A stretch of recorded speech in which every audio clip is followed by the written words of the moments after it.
സ്കോട്ട്ലാൻഡിലെ യെട്നാം എന്ന ഗ്രാമത്തിൽ captain Thomas ലെയ്റ്റിൻ്റെയും അന്ന മേരിയുടെയും രണ്ടാമത്തെ മകനായി ഹെൻറി ജനിച്ചു. ഐറിഷ് റിബലുകൾ ബ്രിട്ടനെതിരായി ആക്രമണം തുടങ്ങിയപ്പോൾ അതിനെ അടിച്ചമർത്തുവാനായി ക്യാപ്റ്റൻ തോമസ് ലെയ്റ്റ് നിയോഗിക്കപ്പെട്ടു. ഭാര്യയും കുഞ്ഞുങ്ങളും അദ്ദേഹത്തെ അനുഗമിച്ചു. ഹെൻറി ചെറുപ്പം മുതലേ അമ്മയുടെ ഓമനയായിരുന്നു. അവനിൽ കണ്ട ദൈവിക ചൈതന്യത്തെ ബൈബിൾ കഥകൾ പറഞ്ഞുകൊടുത്തു. അവളുടെ അരികിൽ മുട്ടുകുത്തി പ്രാർത്ഥിക്കാൻ പഠിപ്പിച്ചു. ദൈവസ്നേഹത്തെക്കുറിച്ച് പറഞ്ഞു മനസ്സിലാക്കിയും അവൾ ഊട്ടി വളർത്തി. ക്യാപ്റ്റൻ തോമസ് തൻ്റെ മൂത്ത 2 പുത്രന്മാരെയും പോർട്ടറോ റോയൽ സ്കൂളിൽ ചേർത്തു. അങ്ങനെ ഹെൻറിയും മൂത്ത സഹോദരനും ഹോസ്റ്റലിൽ താമസിച്ച് പഠിക്കുവാൻ ആരംഭിച്ചു. അധിക നാൾ കഴിയും മുൻപേ ക്യാപ്റ്റൻ തോമസ് തൻ്റെ കുടുംബത്തെ ഉപേക്ഷിച്ചു ജേഴ്സിയിലേക്ക് പോയി. തുടർന്ന് ഇംഗ്ലണ്ടിലേക്ക് യാത്രയായ അമ്മയും ഇളയ കുഞ്ഞും അവിടെ വെച്ച് പെട്ടെന്ന് മരിച്ചു. മൂത്ത സഹോദരൻ സ്കൂളിൽ നിന്നും അപ്രത്യക്ഷനായി. അവനെക്കുറിച്ച് പിന്നീട് ഒരു വിവരവും ലഭിച്ചില്ല. 9ാമത്തെ വയസ്സിൽ ഹെൻറി ആരുമില്ലാത്തവനായി, ആശ്രയമറ്റവനായി തീർന്നു. മുകളിൽ ആകാശം, താഴെ ഭൂമി. സഹായിപ്പാൻ ആരുമില്ല. പിതാവില്ല, മാതാവില്ല, സഹോദരരില്ല. ആ പിഞ്ച് മനസ്സ് അനിശ്ചിതത്വത്തിൻ്റെ തിരമാലകളിൽ ആടി ഉലഞ്ഞു. ഹെൻറി ഫ്രാൻസിസ് ലൈറ്റ് എന്ന അനാഥ ബാലൻ നിസ്സഹായനായി പോർട്ടറോ റോയൽ സ്കൂളിൻ്റെ കൽപ്പടവുകളിൽ ഇരുന്ന് തേങ്ങിക്കരഞ്ഞു. പോർട്ടറോ റോയൽ സ്കൂളിൻ്റെ ഹെഡ് മാസ്റ്റർ ഡോക്ടർ ബറോസ് വലിയ മനസ്സിലുള്ള മനുഷ്യനായിരുന്നു. അദ്ദേഹം ഹെൻറിയുടെ ദുഃഖം കണ്ട് കനിവ് തോന്നി. അവനെ സ്വന്തം വീട്ടിലേക്ക് കൂട്ടിക്കൊണ്ടുപോയി സ്വന്തം മക്കളോട് കൂടെ അവനെ വളർത്തി. വിദ്യാഭ്യാസത്തിന് വേണ്ട ചെലവ് ചെയ്തു അവനെ പഠിപ്പിച്ചു. സ്കോളർഷിപ്പോടുകൂടി ലൈറ്റ് പഠനം പൂർത്തിയാക്കി. ഒരു ഡോക്ടർ ആകുവാൻ അവനെ മെഡിക്കൽ സ്കൂളിൽ ചേർക്കുവാൻ ഒരുങ്ങി. എന്നാൽ ദൈവവേലയ്ക്കുള്ള ഉൾവിളി ലൈറ്റിൻ്റെ അന്തരാളങ്ങളിൽ മുഴങ്ങിയതിനാൽ അവൻ ദൈവവചനം പഠിക്കുവാനും ഒരു സുവിശേഷകനാകുവാനും സ്വയം സമർപ്പിച്ചു. ലൈറ്റ് ഡിവിനിറ്റി സ്കൂളിൽ ചേർന്ന് പഠിച്ചു. 6 അടി ഉയരവും കറുത്ത ചുരുണ്ട മുടിയുമുണ്ടായിരുന്ന ലൈറ്റ് അതിസുന്ദരനായ ഒരു ചെറുപ്പക്കാരനായിരുന്നു. 3 വർഷം ചാൻസലർ പ്രൈസ് നേടിയ ലൈറ്റ് അവസാന വർഷം ഒരു സ്കോളർഷിപ്പ് കൂടി നേടി സ്കൂളിൽ 1ാമനായി വിജയിച്ച് ബിരുദവുമായി പുറത്തിറങ്ങി. 1815 അദ്ദേഹം സഭ ശുശ്രൂഷകനായി നിയമിതനായി. താൻ ശുശ്രൂഷിച്ച ഇടങ്ങളിലെല്ലാം അനുഗ്രഹീതനായ ദൈവദാസൻ എന്ന് എല്ലാവരും അദ്ദേഹത്തെ പുകഴ്ത്തി. തൻ്റെ ഇടവകയിലെ പ്രവർത്തനങ്ങളിൽ കഠിനാധ്വാനം ചെയ്തിരുന്ന ലൈറ്റ് ചില വർഷങ്ങൾക്കുള്ളിൽ ശ്വാസകോശങ്ങളിൽ രോഗബാധയുള്ളവനായി തീരുകയും അത് ഗുരുതരമായ ഒരു രോഗമായി അദ്ദേഹത്തെ അലട്ടുവാൻ തുടങ്ങുകയും ചെയ്തു. തണുപ്പ് കുറവുള്ള സ്ഥലത്തേക്ക് ഉടനെ മാറി താമസിക്കണമെന്ന് ഡോക്ടർമാരുടെ നിർദ്ദേശപ്രകാരം കുറച്ചുനാൾ അദ്ദേഹം ഫ്രാൻസിലും ഇറ്റലിയിലുമായിരുന്നു. രോഗം കുറഞ്ഞ് മടങ്ങിയെത്തിയ അദ്ദേഹം മേരി മാക്സ് വെല്ലിനെ വിവാഹം കഴിച്ചു. മേരി ഭർത്താവിന് തക്ക തുണയായിരുന്നു. ഭർത്താവിനെ ശുശ്രൂഷയിൽ സഹായിക്കുന്നതിനും സാധുക്കളെയും രോഗികളെയും സന്ദർശിച്ച് അവർക്ക് വേണ്ടുന്നത് നൽകുന്നതിലും അവൾ ഭർത്താവിനോട് ചേർന്ന് നിന്ന് പ്രവർത്തിച്ചു. കഠിനാധ്വാനത്താൽ ലൈറ്റിന്റെ ശരീരസ്ഥിതി വീണ്ടും വഷളായി.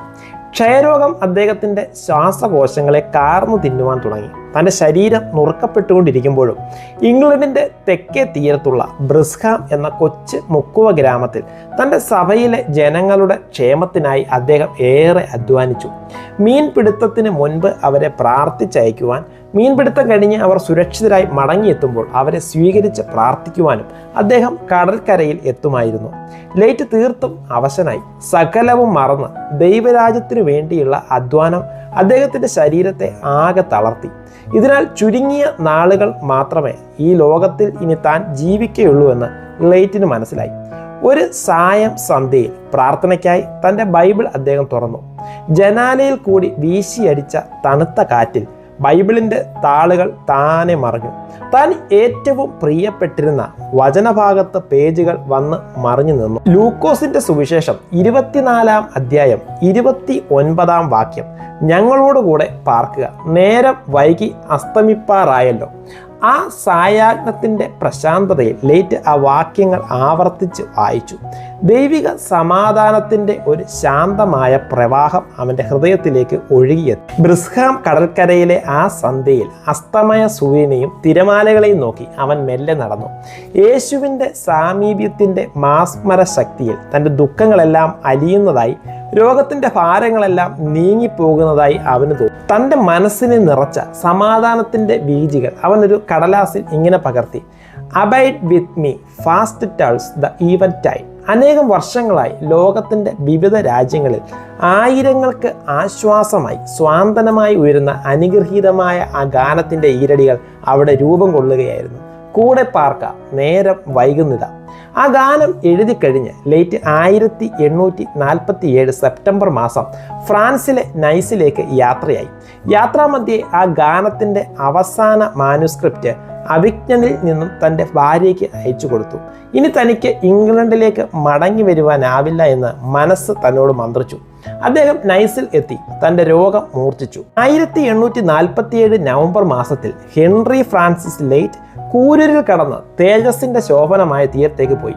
ഇന്നും ബ്രിസ്ഹാമിലെ പഴയ കനാൻ ലേറ്റ് ചാപ്പലിൽ എല്ലാ രാത്രിയിലും 8 മണിക്ക് മീൻപിടുത്തത്തിന് ബോട്ടുകൾ ഇറക്കുവാൻ മണി മുഴങ്ങുമ്പോൾ അവരുടെ പ്രത്യാശയായ ആ ഗാനം ഉയരുകയായി. Abide with me. ബ്രിട്ടീഷ് രാജകുടുംബത്തിൻ്റെ ഏറ്റവും പ്രിയങ്കരമായ ആ ഗാനം 5 വൻകരകളിലും 3 നൂറ്റാണ്ടുകളായി ആലപിക്കപ്പെടുന്നു. ഓരോ ദിവസവും ആയിരക്കണക്കിന് ക്രിസ്തീയ കുടുംബങ്ങളുടെ സന്ധ്യാപ്രാർത്ഥനയിൽ ലോകത്തിലെ ഏറ്റവും വലിയ ജനാധിപത്യ രാഷ്ട്രമായ ഇന്ത്യയുടെ റിപ്പബ്ലിക് ദിനത്തിൻ്റെ ബീറ്റിംഗ് ദ ട്രീറ്റിൽ ഇംഗ്ലണ്ടിലെ FA കപ്പ് ഫുട്ബോൾ ഫൈനൽ മത്സരത്തിൽ മഹാനായ മഹാത്മാഗാന്ധിജിയുടെ ദൈനംദിന പ്രാർത്ഥനകളിൽ നാസി ഫയറിംഗ് സ്ക്വാഡിൻ്റെ വെടിയുണ്ടകളുടെ മുന്നിൽ പതറാതെ നിന്ന എഡിത്ത് കാവേൽ എന്ന ക്രൈസ്തവ വനിതയുടെ ചുണ്ടുകളിൽ ജർമ്മൻ ടോർപിഡോ ഏറ്റുമുങ്ങുമ്പോൾ RMS സ്റ്റെല്ല എന്ന യുദ്ധക്കപ്പലിൻ്റെ ബ്രിഡ്ജിൽ നിന്നും രാജ്യത്തിനു വേണ്ടി വീരമൃത്യു വരിച്ചവരുടെ ആദരങ്ങളിൽ നിന്നുയർന്ന പ്രത്യാശയുടെ ഗാനം abide with me, fast falls the eventide. കൂടെ പാർക്ക, നേരം വൈകുന്നിത.